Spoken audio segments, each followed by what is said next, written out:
think the American people need to see a recorded vote of does the members of Congress support the uniparty? Is this what they support? I think every member of Congress needs to take that vote and let the chips fall where they may. And so next week, I am going to be calling this motion to vacate. Absolutely calling it. I can't wait to see Democrats go out and support a Republican speaker and have to go home to their primaries and have to run for Congress again, having supported a Republican speaker, a Christian conservative. I think that'll play well. I'm excited about it. Sorry. What a ridiculous human being she is. That was Marjorie Taylor Greene. I have more clips to play for you from this bonkers press conference where she announces finally she's going to do it. She's going to follow through on this absolutely humiliating, ridiculous effort to once again throw the House of Representatives into chaos.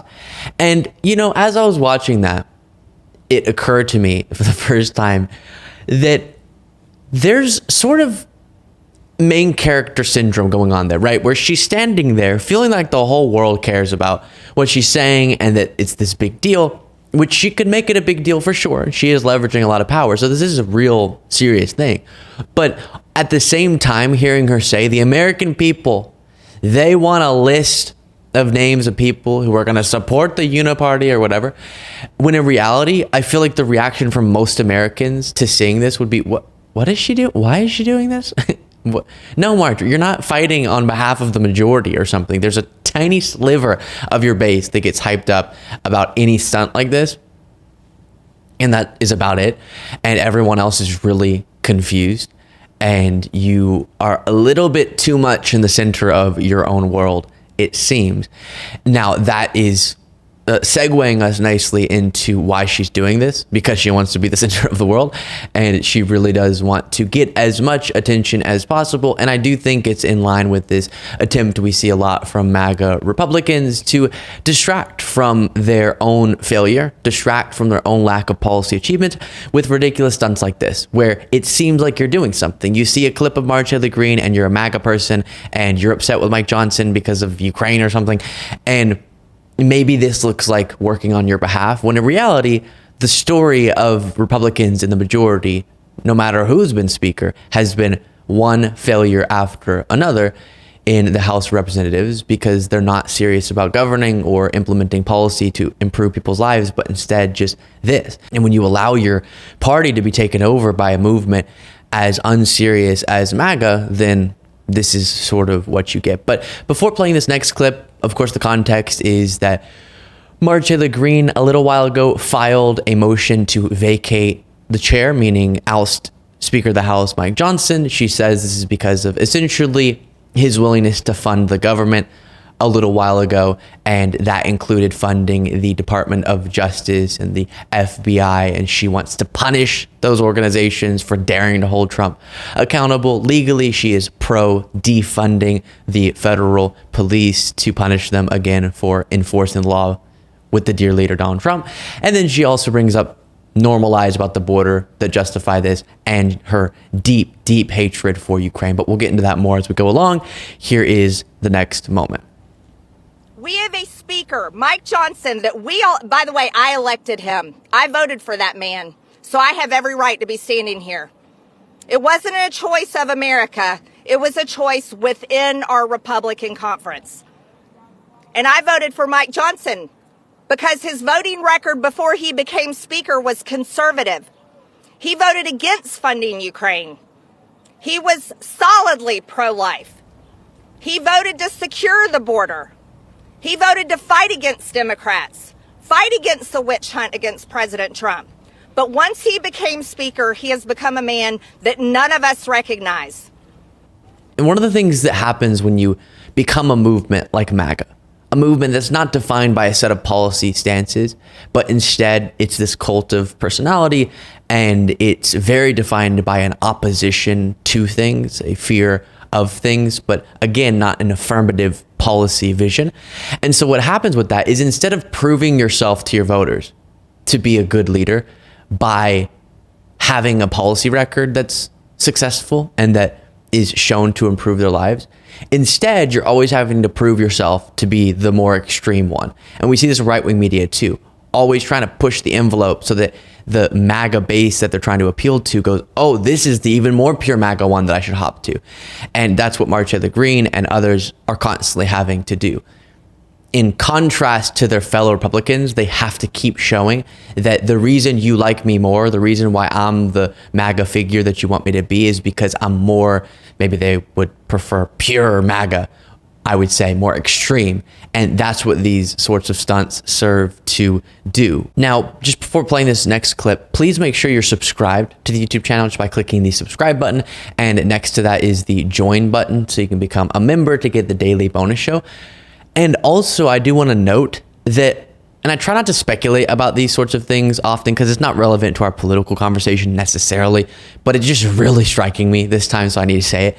Marjorie Taylor Greene, for as much damage as she does to others, it's interesting how people who are willing to act in the ways that she does, often that sort of runs parallel to them personally seeming to be really unhappy and sort of miserable with themselves. And that's what I'm observing here. Just a really, really unhappy, miserable person. Probably not. And the context for this quickly is that she got asked, are you defying Trump by trying to oust Mike Johnson because Mike Johnson has the support of Trump? And she's saying no. Biggest supporter of President Trump, and that's why I proudly wear this MAGA hat. I fight for his agenda every single day. And that's why I'm fighting here against my own Republican conference to fight harder against the Democrats.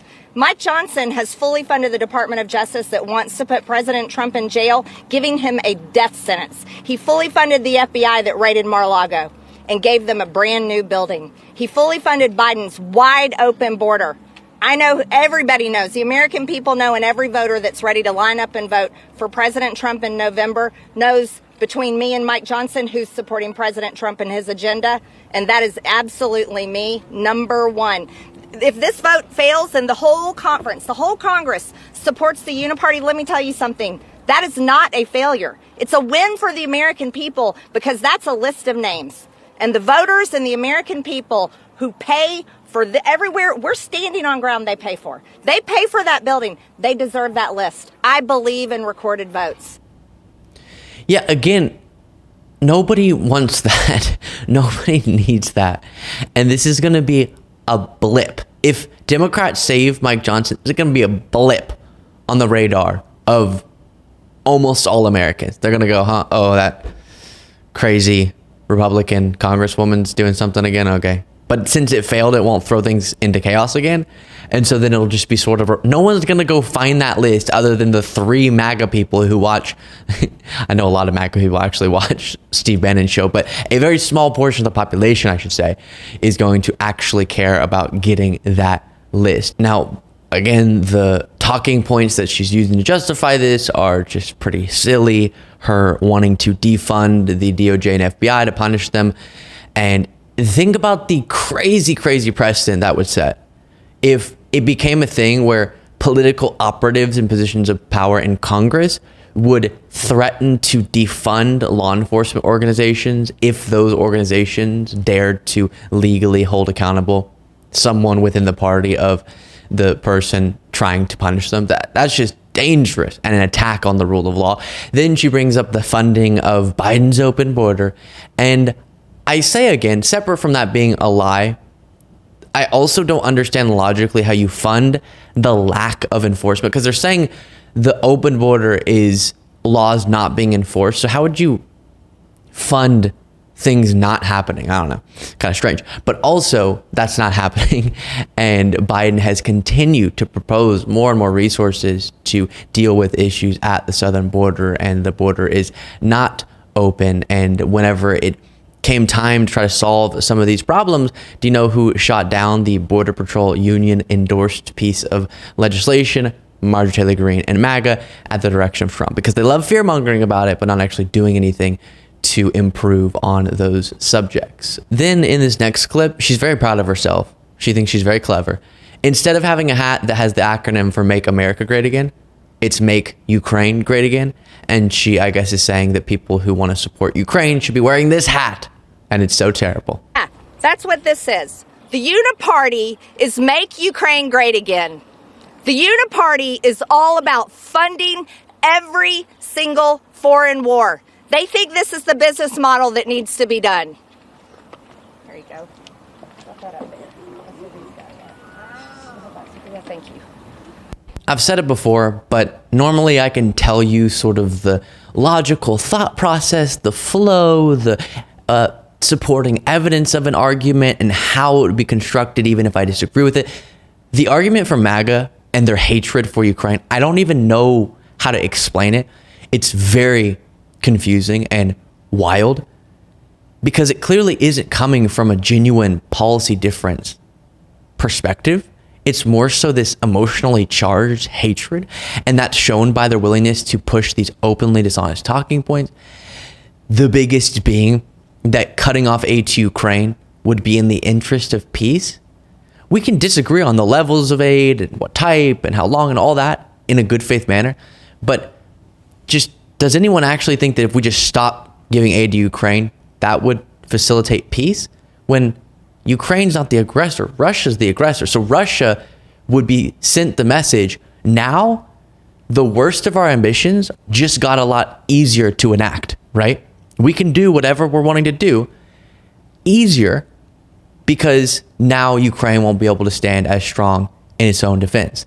And so that would encourage further aggression and would only promote the type of behavior that we're seeing from Russia. And pretending like giving aid to Ukraine as they're defending themselves is funding the continuation of a war when there's no logic to the idea that Ukraine being weaker would make Russia less likely to do what they're doing.